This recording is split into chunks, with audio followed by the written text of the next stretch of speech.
I think like tanya sama diri kalian sendiri kayak what is your purpose? Pertama itu, what is your purpose doing this usaha ini apa? Dan kedua, what if this doesn't work? How far I'm willing to go? Like there is going to be a few and a lot of bumps here and there, but then apakah aku akan nyerah di tengah jalan?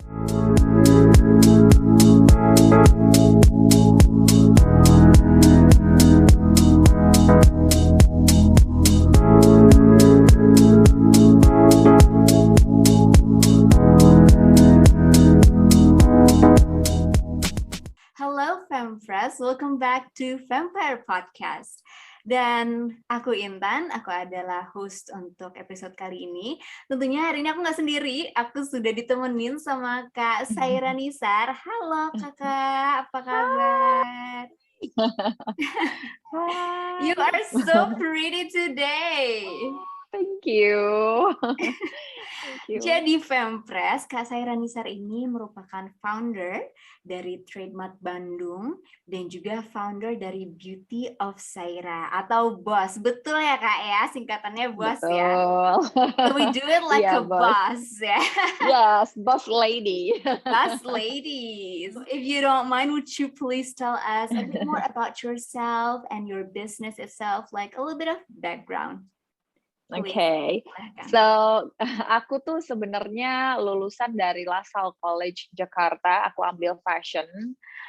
Terus abis itu kerja di Her World magazine as a fashion and beauty writer gitu kan. Terus dari situ I started doing tahun 2011 trademark market di Bandung gara-gara kan because I studied fashion, I love fashion, and cita-cita aku itu sebenarnya pengen banget bikin brand, tapi sekitar tahun 2011 itu tidak semudah sekarang bikin brand kan. Udah gitu di Bandung itu banyak banget local brands yang memang mereka keren-keren banget, tapi they don't have the place untuk showcasing their product. So sebenarnya semuanya mulainya dari iseng-iseng aja, Intan. There's nothing serious, just trying to help this local brands yang ada di Bandung. So I started making trademark market pertama kali tuh tahun 2011 di Paris Van Java Mall. Have you been there?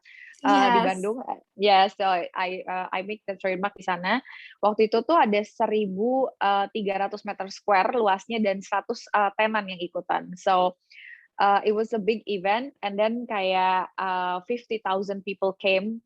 Itu juga kayak tiba-tiba yang pertama tuh kayak oh my god, tiba-tiba kayak udah 50,000 orang yang datang dan 100 brands. Kita jadi salah satu event terbesar di kota Bandung gitu loh. That's how I started doing trademark for almost 10 years. Aku sempat juga kayak kepikiran pengen bikin local brand finally. Nah, I love beauty so much gitu kan, and then so I start doing BOSS. Tapi before that aku juga pikir kayak aku nggak mau bikin makeup hanya because I love it gitu loh. I have to know everything about it dulu. So I went to London and studied makeup di Glauca Rossi Makeup School. It's where Charlotte Tilbury studied her makeup school di London. Oh my god. You know? Yes. And then when I went there, ternyata I was the first Indonesian student who studied there. And I'm like, what? Yeah, kan? It was amazing. Oh wow, that is so cool. Thank you so much for the introduction, Kak. Wow, oke. Femfresh barusan udah denger ya dari Kak Saira soal backgroundnya Kak Saira dan juga we love to hear it. Gila, ini udah lebih dari 10 tahun berarti ya Kak jadi entrepreneur. Nah, makanya ini juga salah satu alasan kenapa kita mau Kak Saira untuk berbagi hari ini sama Femfresh, because hari ini topiknya akan menjadi Are you fit to be an entrepreneur? Jadi gimana sih teman-teman Femfresh itu bisa coba untuk refleksi gitu ya ke diri mereka sendiri. Kalau misalnya bisa nggak ya aku tuh sebenarnya jadi entrepreneur, atau mungkin apakah entrepreneur tuh adalah jalur yang tepat untuk aku ambil secara karir gitu. Karena Femfresh itu kayak gitu tuh emang women empowerment juga ya. Exactly. Femfresh is a women empowerment organizations, dan kayak komunitas kita Femfresh kita benar-benar yang we're kind of like ambitious and high achiever and all that. Jadi we would really love to learn from you all about it. Nah, kita kan mau tahu nih Kak soal entrepreneurship. Kalau untuk Kakak sendiri, menurut Kakak apa sih Kak esensi dan juga konsep dari entrepreneurship? Kalau menurut aku tuh entrepreneur itu pertama there are people who actually very brave ya, karena being an entrepreneur you have to take risk gitu kan. And risk is always good, but not everyone is orang-orang yang siap untuk ambil risk, karena risk itu bisa jadinya it's a good thing or it's a bad thing kan, karena orang hasilnya juga belum tentu semuanya it's always good. But then I always say to everyone that being an entrepreneur is it's like so much fun, karena then kayak every time sebenarnya kalau if you even make something kayak kesalahan or something, itu tuh sebenarnya adalah pelajaran. Kalau menurut aku setiap dari kesalahan yang kita buat itu pelajaran, dan sebenarnya yang pinter itu adalah orang yang bikin kegagalan tapi terus dia belajar dari kegagalan itu and then dia perbaikin to be better gitu kan. So I think entrepreneurs is so much fun but not for everyone, karena itu basicnya you have to take risk. So yeah, it is true that entrepreneurship is not for everyone, ya Kak. I'm also an entrepreneur, but of Yes. course I'm an aspiring entrepreneur. I'm not I'm not on your level yet. So You yeah, will. amin, eventually Kita harus amin gitu ya. positive vibes. Positive vibes. I think that's really true sih. Kayak to have risk and to be brave to face them all. That's Yeah, a because daily thing. everyone say like I want to do something. I keep on hearing this on everyone, like I want to do something, but mereka end up never doing it gitu. And the reason why is always because they were fear gitu kan. And then when is the right time to start? That's another question that people like to ask. Kapan sih mulainya? Kapan, when kita? But if you never like I'm not ready yet. I'm not ready. Like you should actually start the minute you're not ready. That's when you should start. And then you should always be like if you want to do something go get it gitu, bukan yang kayak tipikal masih nunggu, masih ragu gini. So, makanya si rasa keberanian dan mau ambil risk itu menurut aku orang-orang entrepreneurs are brave people gitu, yang untuk berani dalam arti ngambil resiko dan ngambil kesempatan dan maju aja, because belum tentu kan, kita juga nggak pernah tahu hasilnya kayak gimana. They just go getters gitu loh. That's really true. Nah Kak, berdasarkan pengalaman Kakak selama bertahun-tahun kan, selain being brave and be a risk taker and go getter, mentalitas apa lagi sih Kak yang perlu entrepreneur punya? Menurut aku tuh entrepreneur itu nggak boleh mudah menyerah, itu yang pasti itu kan. Terus udah gitu juga you have to be original and then believe in yourself. That is also very important, because if you don't believe in yourself, people won't even believe in you. Like the first thing you have to believe in yourself juga gitu. And then also as an entrepreneur kita juga kayak harus original, dalam arti kita jangan cuma ngikut-ikutin orang. Oke, brand A sukses, brand C sukses, brand Z, then you just want to become them. No, you are you. You are unique and you're yourself gitu. There's misalnya there's 100 of beauty brands. Okay, if I put it that way, then aku mungkin will never start the Boss, because you know how fast the beauty industry is moving gitu kan. They just come out with new products over and over. But I know that there's only one me, and I know that how I love makeup and how aku benar-benar sampai kayak ke London and studied and everything, how much love and everything I put into the products. So there's like there's no one like me gitu kan, there's only one me. So that confidence yang aku kadang-kadang suka bawa to me being an entrepreneur. And I think that a lot of people banyak yang suka kayak I want to be like this, I want to be like this. Yes, bikin itu as an inspiration, but you do what you think is right and do what your heart. Kadang kita kalau as a business juga kita harus ikutin gut kita kan, gut feeling kita juga harus banget diikutin gitu kan. So yeah, I think itu sih being an entrepreneur. Suka dukanya, Beb. Suka dukanya. Nah Kak, tadi yang dilihat orang kan outer doang ya. Iya yang banget. Kan, kalau being entrepreneur tuh atasnya doang, tapi dalamnya apa yang terjadi kan orang nggak lihat. Kita kupas tuntas hari ini. How is it? Kalau day to day-nya nih Kak, sebagai entrepreneur, like how is it for you?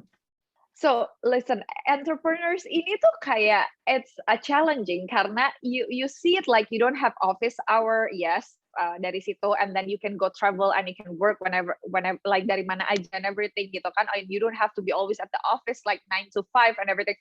That's the fun part yang kali orang-orang lihat, tapi yang enggaknya adalah taking the risk, which means kadang-kadang you even have to like risk your finance, your personal finance untuk modal usaha misalkan, or something decisions yang lo harus ambil cepat, and then kedua lu harus pikirin your employees and everything, part of everyone gitu, else gitu daripada diri kalian sendiri.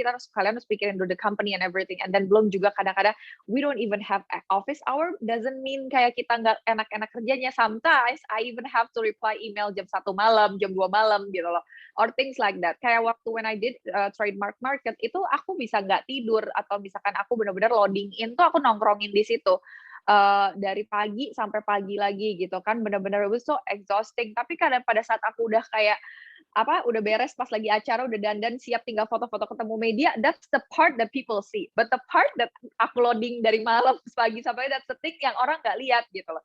Being an entrepreneur is actually ada sisi baiknya dan ada sisi yang sebenarnya yang juga yang tadi aku bilang kayak nggak kelihatan sama orang, like as exhaustednya. Terus belum lagi kalau misalkan produknya susah dijual kan, there's atau problem intern and everything itu semuanya in every job ada. Tapi when you are an employee working for someone sama you are the owner, that's a different kind of like mentality, because you don't have like gak punya tanggung jawab yang sebesar you being an entrepreneur, karena suka dukanya sendiri gitu loh. Oh my God, like to think about it, kayak having a perusahaan is literally having people's lives in our shoulders. That is very true. Oh my God. Employee kita tuh di belakangnya tuh ada kepala-kepala lain yang harus mereka kasih makan, and then like Betul. they also have their own personal life. Jadi kayak kita juga nggak bisa semena-mena gitu kan untuk kayak okay, you have to work for us also like 24/7. That's like a no, but we ourselves even though like true. Yeah, that's very true. That's very true. That people don't think. Like when I did trademark market itu ada waktu itu terbesar kita buat itu 180 brands. So imagine 180 brands with 70,000 people came in 4 days, okay?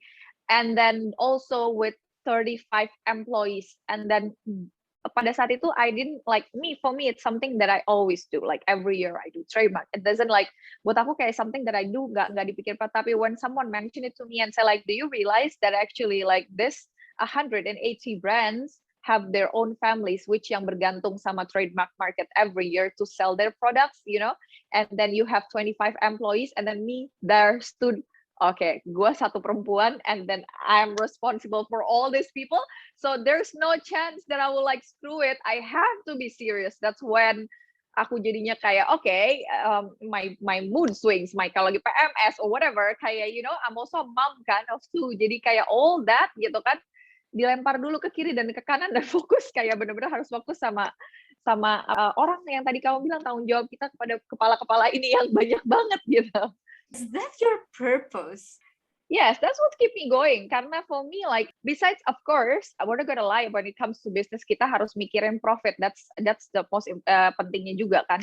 Tapi for me, you know what, business tuh ada sisi lainnya juga. When you try to do good to people and help them, or maybe you know like kayak misal with trademark market, for me, kalau paling seneng adalah pada saat ada satu brand, misalnya setelah acaranya beres, datang ke aku, bilang sama aku misalnya, Kak, thank you so much because of trademark aku jualan segini, or because of trademark aku masuk Jakarta Fashion Week or Cleo Magazine, or even like sekarang ada yang udah buka toko gitu kan, ada punya pabrik apa.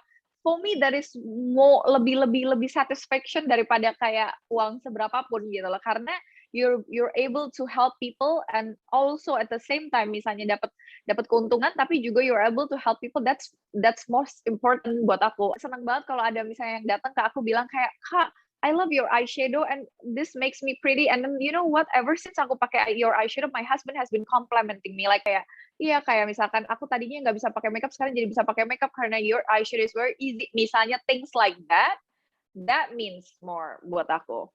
That type of feedback kind of made our days. It's so wholesome. Karena Fempress mau untuk reflect to ourselves gitu ya. Fempress's traits yang membuat mereka tuh bisa cocok atau enggak untuk jadi entrepreneur. Kakak ada pointer-pointer nggak sih Kak yang bisa Fempress coba tanyakan ke diri mereka sendiri, untuk pertanyaan apa sih yang bisa mereka tanyakan kepada diri mereka sendiri untuk mengerti lebih baik soal diri mereka, dan tentunya untuk bisa jujur gitu sama diri mereka sendiri. I think like tanya sama diri kalian sendiri kayak what is your purpose? Pertama itu, what is your purpose doing this usaha ini apa? Dan kedua, what if this doesn't work? How far I'm willing to go?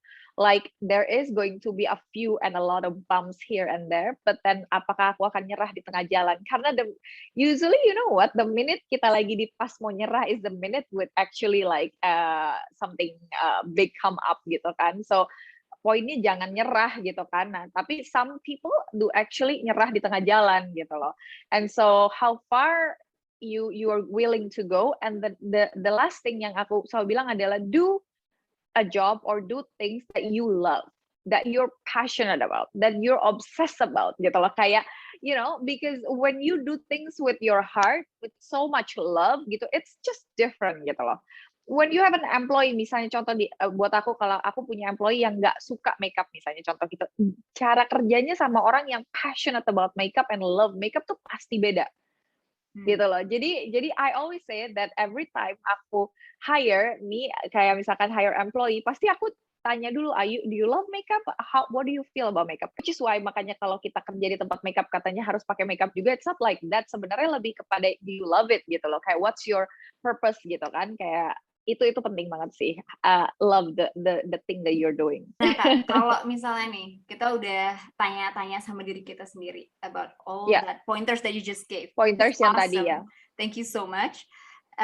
Tapi ternyata kita tuh kayak mungkin kayaknya entrepreneurship bukan buat kita deh.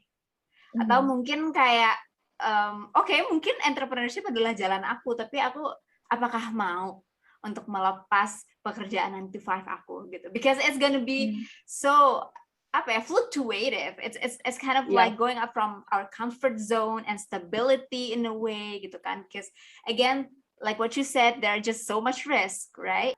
Do you have any advice?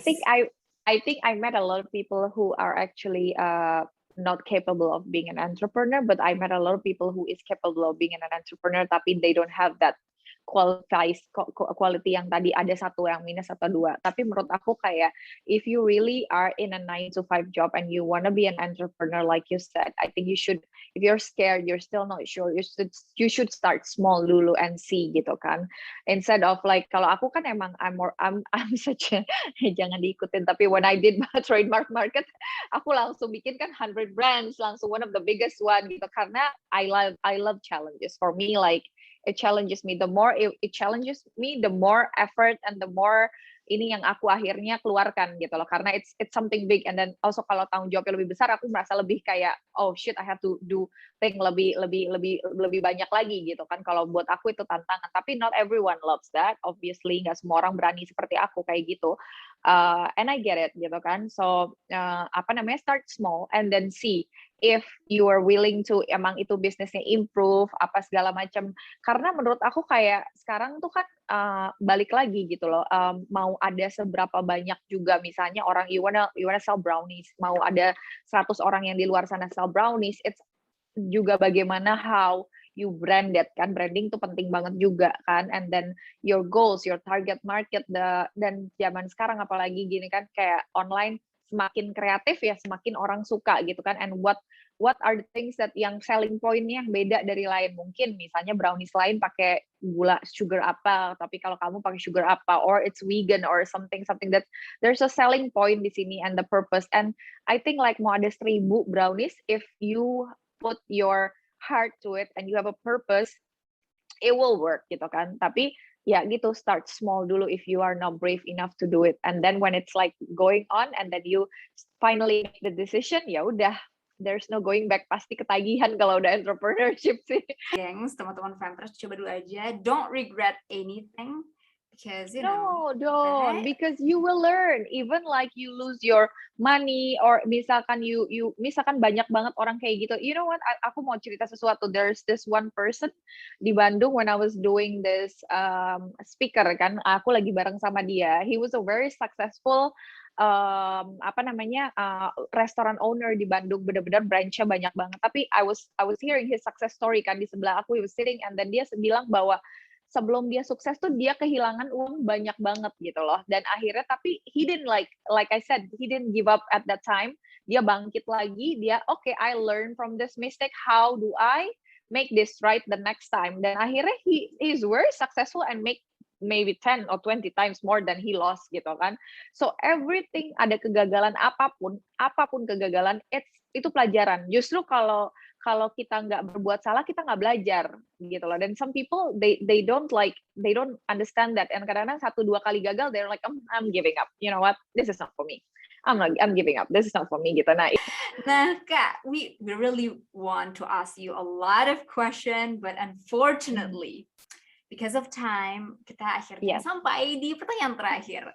Nah, Kakak ada nggak? Nggak berasa ya? Nggak berasa kan? Asli. Kakak ada nggak, Kak, pesan-pesan Kakak atau mungkin anything that you want to say to our FemPress yang mungkin mereka masih bingung nih antara, oke, aku cari jalan entrepreneurship atau tetap di 9 to 5 ya? You have anything to say to them? Like I said, I think like again, it has to come from yourself. Like, what do you want and what you love, gitu kan? And then if you really want to be an entrepreneur, you have to know, jangan sampai ngelihat kayak enak ya, si ini enak ya. That is something yang di luar dilihat, tapi dalamnya you don't know. So for me, like aku selalu bilang, be original, jangan ngikutin orang. You have to have your own brand and everythingnya sebenarnya harus original, beda dari yang lain. And then kedua, you have to love the product that you are going to sell gitu kan, karena nggak mungkin kayak you are making something but you are not even passionate or obsessed about it. How is people are going to love your product if you are not even loving your products? Like banyak banget orang yang kayak, I make this but you eat it? No. Then why are you making it for people? Like, you have to love it gitu kan. Kecuali memang you're allergic to it, then it's a different story. Tapi kayak misalkan for me, like I love makeup, and then so when I sell makeup, people believe that okay, she's creating good makeup because I love makeup and I'm using makeup and this is how I look with makeup gitu kan. So that's the point that I'm trying to sell gitu kan. So itu yang penting juga gitu kan. And then also ya itu, jangan give up because pelajaran semua things that you go through gitu kan, in life in general or in business juga, semuanya you learn from mistakes and failure. Itu I don't believe in that. Like you have to go raise again. And biasanya orang yang udah pernah justru gagal atau apa, aku juga 10 tahun ngerjain trademark, siapa yang bilang nggak pernah ada ini itu, pasti banyak ada ini itu. Tapi aku selalu bilang gitu, kalau selalu bilang mahal ya sekolahnya. Kalau aku gitu, kalau udah rugi uang gitu, aku bilang gitu, aku bilang gitu, mahal ya sekolahnya karena ini pelajaran gitu. So if I lose something, like ini it's pelajaran buat aku. And belajar and talk to a lot of people. I think also very important to talk to other entrepreneurs and sharing the five people that you are closest with. Orang-orang yang paling terdekat sama kamu are the people that will influence your life. And so stay close to people that actually will empower you and then give you positive vibes, ya nggak sih? Terus jangan banyak dengerin orang kayak, kalau orang bilang kayak, Intan, you cannot do that. Don't believe them. It's there, because mungkin orang cuma ngomong itu because they think, mereka kalau ngelihat they couldn't believe it gitu. Karena this is the thing yang aku ngerasa aku dulu pernah salah gitu. So I'm sharing with you girls gitu kan. Enggak sih, kalau if you believe in something, you should do it gitu. Makanya aku bilang based on diri sendiri dulu aja. Thank you so much. Aku harus kayak, because the energy that you give us, Kak. Wow. Kakak, thank you so much for having this talk with us today. Terima kasih banyak Kakak sudah menjadi inspirasi buat kita, wanita Indonesia. We look up to you. Terima kasih for doing whatever that you are doing with your brands, because it's clearly helping a lot of people and it's clearly lifting up a lot of lives. So we really thank you so much. So we would love to say thank you to our FemPress yang udah dengerin dari awal sampai akhir. Dan sampai jumpa di Fempire Podcast berikutnya. Dadah FemPress, bye.